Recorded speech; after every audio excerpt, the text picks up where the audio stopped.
Pani doktorka, pre mnohých začína dovolenkové obdobie práve teraz.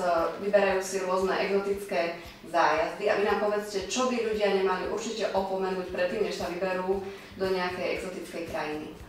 Tak asi v prvom rade je veľmi dôležité, aby navštívili erudované pracovisko, kde im podajú podrobné informácie o tej ktorej krajine, teda kam sa chystajú oni cestovať. No a podľa toho teda zvážia aj prípadné očkovania.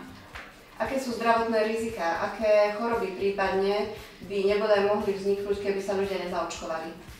Tak zdravotné rizika súvisia veľmi s krajinou, kam idete. Samozrejme, mnohé tropické ochorenia sú viazané ich výskyt na rozličné krajiny.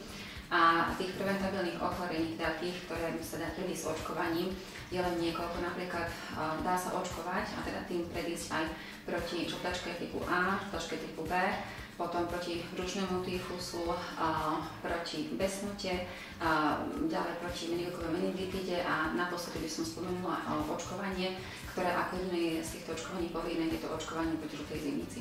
Mnohí ľudia sa vyberajú aj trošku do vzdialenejších krajín, napríklad do Indie v posledných rokoch. Aké očkovania by ste odporúčali tam? V súčasnosti India je veľmi populárna, hlavne u mladých ľudí. Je to krajina rôznorodá a hlavne s nízkym štandardom. Tak tam by som doporučila určite, keď tu nejaký taký poznávací zájazd o očkovanie proti tyfusu, brušnému tyfusu, ďalej žltačka typu A, B a prípadne zvážiť podľa charakteru pobytu a dĺžky možno aj besnotu, prípadne očkovanie proti meningokovej meningitíde. A čo by ste odporúčili takým dobrodruhom, ktorí sa vyberú do Afriky? Tak Afrika zase to je kontinent, kde sa vyskytuje žltá zimnica.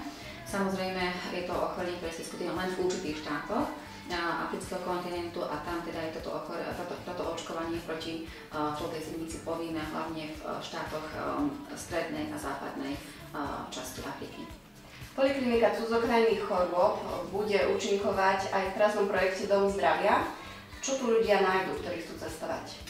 Tak dáme tu erudovanú odborníčku na cestovnú medicínu, čiže pri najmenšom nejaké otázky, ktoré by mali, sa môžu pýtať v Dome zdravia a prípadne táto dáma ich môže ďalej nasmerovať na našu polikliniku.